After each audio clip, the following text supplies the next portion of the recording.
Et on en parle avec vous, Julia Singer. Bonjour Julia. Bonjour Pauline. C'est le billet Science et Tech du jour. L'arrestation du président de Telegram a suscité, on le disait à l'instant, de nombreuses réactions internationales. Oui, effectivement, de nombreuses réactions qui notamment arrivent sur la toile, évidemment. On en a parlé, le tweet d'Emmanuel Macron hier qui cherche à rassurer et insiste sur le fait que cette arrestation n'a rien de politique, qu'elle a eu lieu dans le cadre d'une enquête judiciaire en cours et qu'il revient à présent à la justice de statuer. Mais ce qui est intéressant, c'est que dans ce tweet, il insiste aussi sur le fait que la France est tout à fait attachée à la liberté d'expression, à l'innovation et à l'esprit d'entrepreneuriat. Là, il s'adresse évidemment au monde alors que tous les yeux sont rivés sur la France. Il s'adresse peut-être aux autres manias de la tech qui investissent régulièrement aussi en France. Pourquoi ? Parce que cette arrestation, elle a choqué, il faut le dire. Elle est arrivée de manière soudaine, inattendue, alors que Telegram n'avait jamais été embêté par la justice sur le territoire européen. Et on arrête Pavel Durov finalement sur des faits qui pourraient être tout à fait reprochés à tous les autres patrons des autres plateformes, comme par exemple Mark Zuckerberg ou Elon Musk,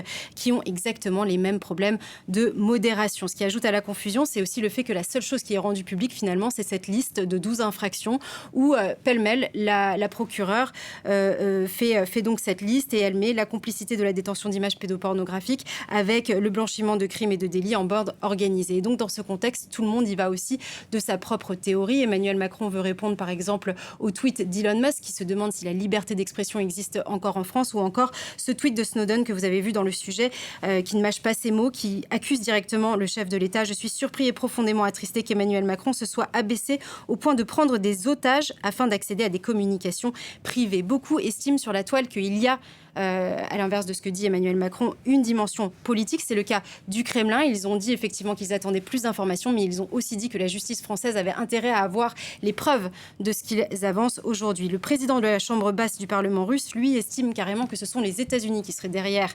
l'Union européenne ou la France pour pouvoir faire pression sur Telegram à la veille des élections aux États-Unis. Donc tout le monde, comme je vous le dis, il va vraiment de sa propre théorie. Ce qui est important, c'est de comprendre que donc, comme vous l'avez vu, on l'accuse de ne pas avoir assez modéré et de ne pas avoir assez collaboré avec les forces de l'ordre.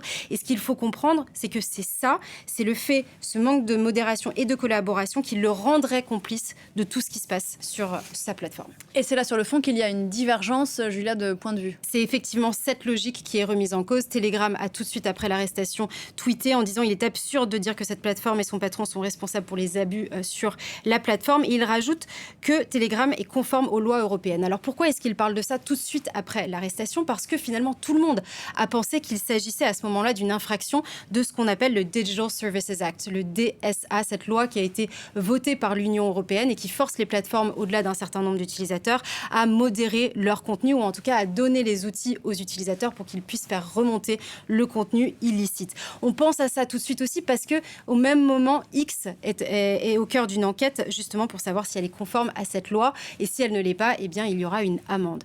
Sauf que très vite, une déclaration est faite à nos confrères d'Euronews, le porte-parole de la Commission européenne, qui dit pas du tout, on ne peut pas utiliser le DSA pour invoquer et procéder à des arrestations. Donc, d'une certaine manière, la Commission européenne prend ses distances par rapport à cette affaire. Donc l'Union européenne n'aurait rien à voir avec cette arrestation. Alors, c'est ce qu'on nous dit. Honnêtement, dans cette affaire, comme je vous disais, il y a beaucoup d'éléments. Je pense qu'on ne comprend pas tout pour l'instant. On a très peu, finalement, d'informations. Mais c'est effectivement ce qu'on essaie de nous faire comprendre, que finalement, c'est vraiment la justice française qui aurait pris cette décision. Beaucoup d'avocats et de juristes, par exemple, disent aujourd'hui qu'il pourrait s'agir d'un excès de zèle, tout simplement, de la justice française, tout simplement parce que la procédure est bancale. D'une part, il faut établir la responsabilité du fondateur de Telegram pour ce qui se passe sur sa plateforme, ce qui juridiquement n'est pas évident. Surtout qu'il faudrait avoir des interceptions de communication. Pour faire ça, il faut que ça ait lieu sur le sol français. Or, quand il s'agit de Telegram, rien n'est français. Justement, leurs serveurs, par exemple, ne sont même pas en France. Merci beaucoup, Julia. Affaire à suivre dont